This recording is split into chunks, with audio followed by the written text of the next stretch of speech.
अध्याय 5वां। कहानी परिश्रम। एक गांव में दो बच्चे ऋतु और अमित रहते थे। आज भी दोनों सुबह से बहुत प्रसन्न थे क्योंकि आज उनकी नानी आने वाली थी। नानी उन्हें अच्छी अच्छी कहानी सुनाती थी। जैसे ही नानी आई, ऋतु और अमित नानी से कहानी सुनने की जिद करने लगे। नानी ने कहा, बच्चों, आज मैं तुम्हें परिश्रम के महत्व के बारे में कहानी सुनाऊंगी। एक लड़का था, उसका नाम था गोविंद रानाडे।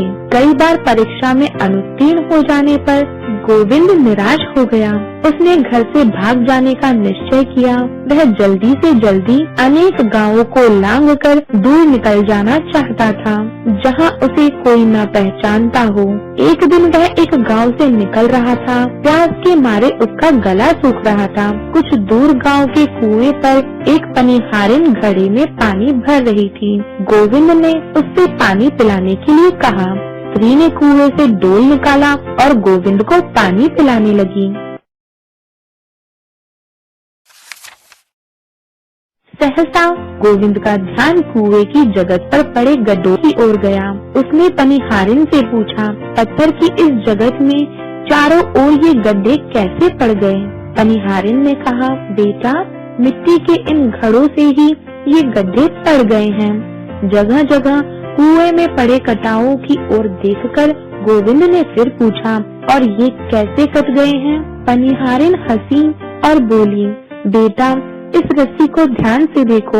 रोज रोज पानी भरते समय इस रस्सी ने ही पत्थर के इस कुएं को जगह जगह से काट दिया है। पनिहारिन की बात सुनकर गोविंद रानाडे के मस्तिष्क में बिजली सी कौंध गई। वह सोचने लगा, ओह, यदि मैं भी लगातार परिश्रम करता तो क्या नहीं कर सकता था। जब मिट्टी के घड़े और कोमल रस्सी पत्थर को काट सकते हैं, तो मैं परीक्षा में उत्तीर्ण क्यों नहीं हो सकता? गोविंद रानाडे वापस उसी गति से अपने गांव की ओर चल दिया। उसने दिन रात घोर परिश्रम से अध्ययन किया और अपने सारे प्रांत में प्रथम स्थान प्राप्त किया। ऋतु ने कहा, वाह नानी जी, यह तो आपने बहुत अच्छी बात बताई, पर और भी तो बहुत से लोग होंगे जिन्होंने परिश्रम के द्वारा सफलता पाई होगी। किसी और ऐसे ही महापुरुष के बारे में बताइए ना।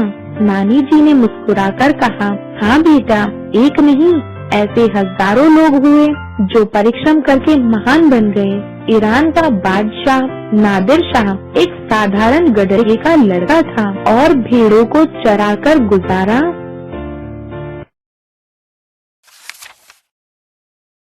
करता था, पर घोर परिश्रम और साहस से वह एक दिन ईरान का बादशाह बन बैठा। शेरशाह सूरी बिहार के एक गरीब किसान का बेटा था। वह विमाता के अत्याचार से दुखी होकर जौनपुर भाग आया था। उसने दिन रात परिश्रम करके ज्ञान प्राप्त किया और अपनी योग्यता को बढ़ाया। समय आने पर यही शेरशाह सूरी दिल्ली के तख्त पर बैठा। ऐसे ही हमारे द्वितीय प्रधानमंत्री श्री लाल बहादुर शास्त्री बहुत ही निर्धन परिवार में उत्पन्न हुए थे। बचपन में ही उनके पिता चल बसे। अनाथ बालक लाल बहादुर अपने सिर पर बस्ता रखकर गंगा पार करके पढ़ने जाया करते थे। कभी कभी तो नाव वाले को किराया देने के लिए भी उनके पास पैसे नहीं होते थे। उस दशा में वे तैर कर ही गंगा पार करते थे। उन्होंने ईमानदारी और परिश्रम से अपनी योग्यताओं को बढ़ाया और एक दिन राष्ट्र नायक जवाहरलाल नेहरू के निधन हो जाने पर देश ने उन्हें ही अपना प्रधानमंत्री चुना। बच्चे बहुत ध्यान से नानी की बात सुन रहे थे। नानी ने कहा, बच्चों, परिश्रम करने से ही हमें सफलता मिलती है। बड़े बड़े बुद्धिमान और शक्तिशाली लोग भी आलस्य और लापरवाही में पड़कर जीवन में सब कुछ खो देते हैं। तुमने सुना ही होगा कि एक बार खरगोश और कछुए में शर्त लग गई कि देखें कौन उस बाग तक पहले पहुंचता है, जो वहां से 3 मील दूर था। कछुआ रेंगता हुआ जब तक कुछ ही दूर गया होगा कि खरगोश दौड़ लगाकर उससे 1 मील आगे निकल गया। खरगोश सोचने लगा कि क्यों ना मैं थोड़ी सी नींद ले लूं, कछुआ तो अभी बहुत देर में आएगा। ठंडी ठंडी हवा चल रही थी। कुछ ही देर में खरगोश को नींद आ गई। उधर कछुआ निरंतर चलता